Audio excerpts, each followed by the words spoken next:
RMJ movie reviews back again, and now I'm coming with my next crime movie review.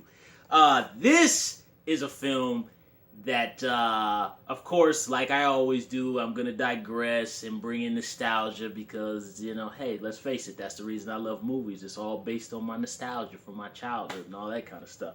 This is a film that I shouldn't have been watching, but I used to see quite a bit on Cinemax, probably in the early 90s when I was like probably 9 or 10.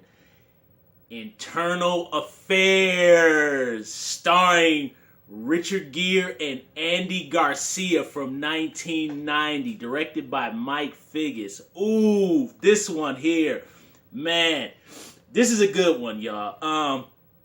Again, like all these other movies I tend to buy, you can see the price tag on it. It was going for $4. Come on, $4.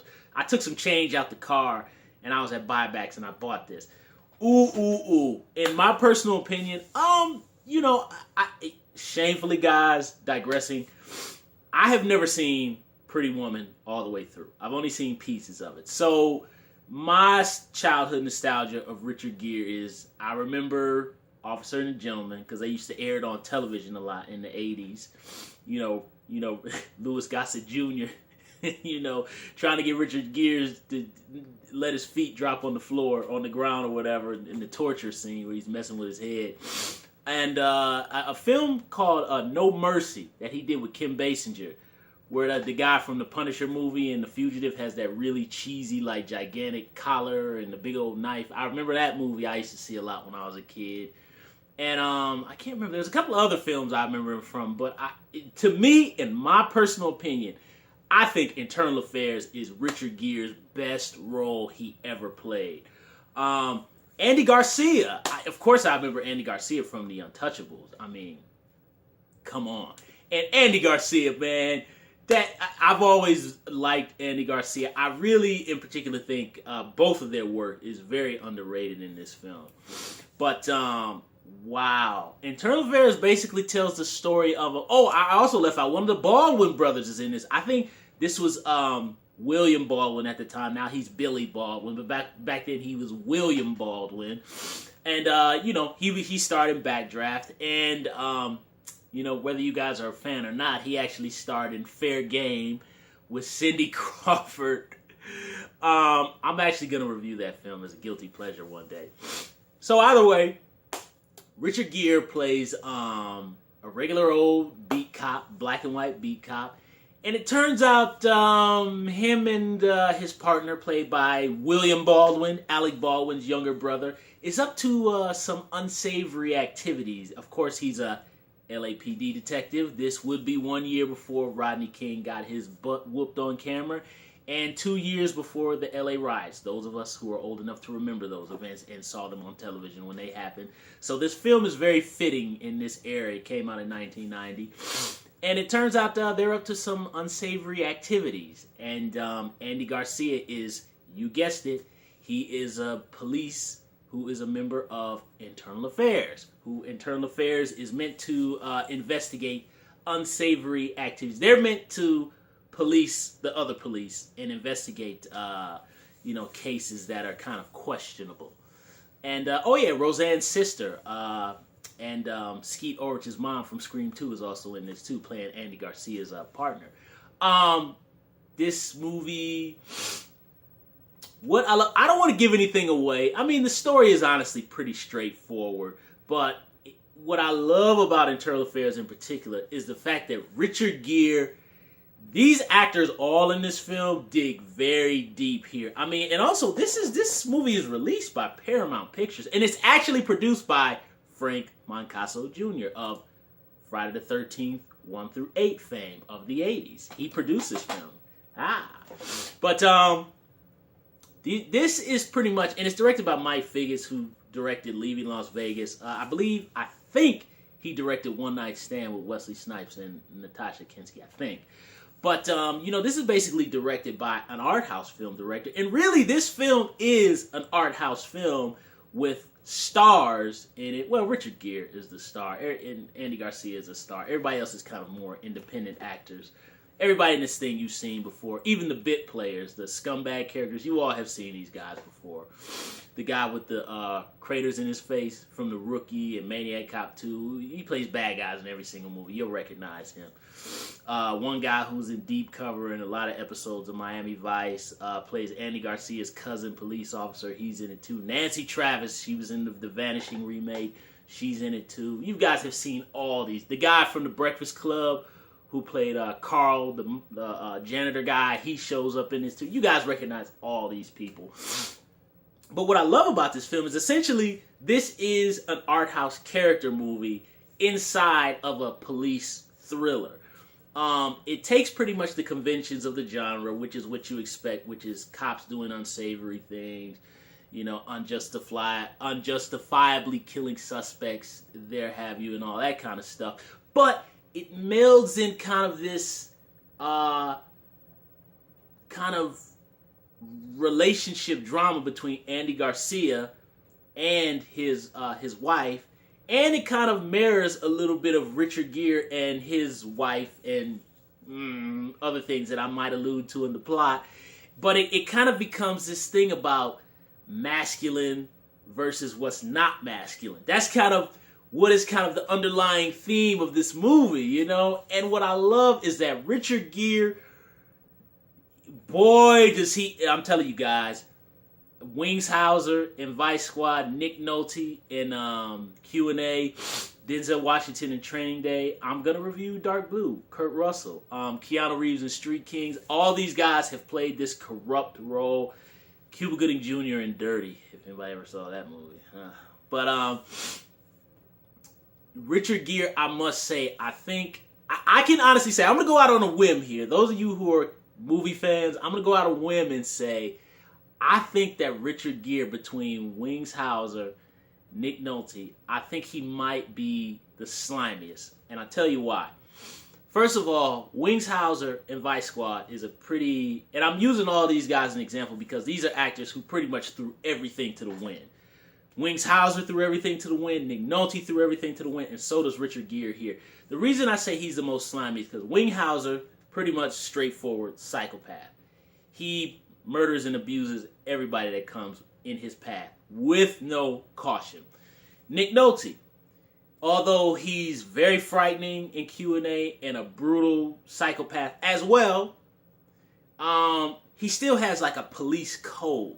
He leaves his brutalizing within the criminal world. And anybody who will get it, he kind of leaves it within brutalizing scumbags and maybe his fellow officers and kind of threats.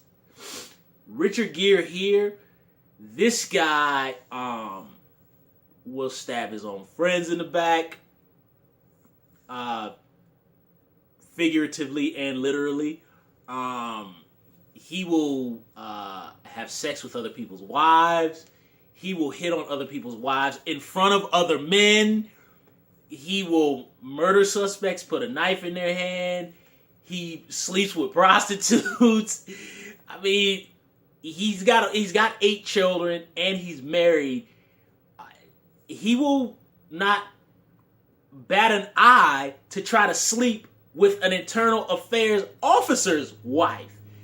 And then he will go and murder people. He's a killer for hire and a hitman, a drug dealer, a money launderer, and an adulterer. He is, and what he does, and what I love about Richard Gere is he does it all with a smile. See, Wings Hauser is kind of like, I'm going to kill you. Nick Nolte is kind of like that brute force. Richard Gere, he'll roll up on you, he'll smile, he'll say, you know what? I tell you what I'm going to do. You want to investigate me and see if I'm a good officer? Well, what I'm going to do is I'm going to sleep with your wife. And I'm going to bring her panties to you and let you know that I did sleep with your wife. And he smiles and walks away. He is so filthy in this movie. I'll give you one example. There's a scene where Carl, the janitor from the Breakfast Club, he's an unsavory type of character, and he's married to this kind of like Russian-esque hair slicked back Boris and Natasha type of looking chick, right? And basically, they want to hire Richard Gere to murder his parents, to take over this family business. Richard Gere, in the meantime, could care less about what Carl, the janitor from the Breakfast Club, is saying. He's more content on basically fondling Carl's wife in front of him, caressing her legs under the table. And he's like straight up doing business with this dude, like, oh, for real? You want to kill your parents? You really want to kill your parents? Oh, really? Oh, you want to kill your parents? Honey, do you think it's a good idea? Should we kill your parents? I mean, it's crazy. It is the most uncomfortable, and there's many uncomfortable scenes like this. These actors in this thing go balls to the wall. Richard Gere puts it all out there. Andy Garcia. Andy Garcia is kind of more meant to play the straight man here. But Andy Garcia gets his moments too where he gets to play that level of discomfort. Him and Richard Gere have some very uncomfortably tense, how can I say, very provocatively insinuated type of scenes with the dialogue between them. And I mean, these dudes are sparring. They're going, and what I love about it is how Richard Gere is a master manipulator. Not only is he a cold-blooded, just sick pervert and a psychopath and a sociopath, but he's also just a master manipulator, how he gets in people's heads. You see, Andy Garcia is meant to investigate him. Movie goes along, Richard Gere ends up just dismantling Andy Garcia psychologically. Like, this dude is so nuts, he can get in your head and screw you up to throw his investigation off. You know what I mean? So he wants to start, hey, look, I like your wife. Your wife's pretty cute. Yeah, I think your wife's very attractive. I still think she's got a nice frame for a woman her age. You know what I mean? He's like saying these things to Andy Garcia. Andy Garcia, you know, come on, fellas. You know, a man in real life is going to say, it's time for me to knock this dude out. I need to put him in his place. But see, he's trying to throw off the investigation so Andy Garcia will take his eyes off of him and his partner, William Baldwin. But you see, any man in real life, a guy starts talking about, hey, I'm gonna do this and that to your wife, your girlfriend, that's enough to make any man lose his mind, which Andy Garcia does. And there's also some very tense scenes between Andy Garcia and Nancy Travis. I mean, these actors are grabbing each other by the throat, screaming. Andy Garcia gets to, dig in and get some of that Latin out, backslaps his wife across the face. And he's like, anybody got a problem with that? I mean, he's great in this movie, man. This movie is fantastic. I have the highest recommendation for Internal Affairs. If there's anywhere where the movie kind of falters, it kind of falters a little bit in the third act. Because I was kind of hoping that the third act would have been a little bit better when Andy Garcia and Richard Gere have their final confrontation. I wish there could have been a little bit more to that. But, I mean, really, I have the highest recommendation. Anybody who's never seen this film before, please check it out. Again, it's a hardcore early 90s cop thriller. It's very adult. It is not for the faint of heart. This is not overly graphic, but it's very unsavory kind of adult subject matter. And it's dealt with it exactly like that. But I love the story is told in an art house manner. You don't have over the top, blood splatter, special effects and brains. It's just flatly told. The scenes that have confrontation are just very much the camera sits there and you just watch them actors just do their thing. I mean, Richard Gere. A lot of people give Richard Gere crap, saying that he looks sleepy and he's a Buddhist, he's a traitor to America, whatever. I don't care about it. I think, to me, in my opinion, this is his most fantastic performance of his entire career, in my personal opinion. And it's a, I think, what's the expression? Tour de four? I don't know. I think that's the expression. But everybody is giving 100%.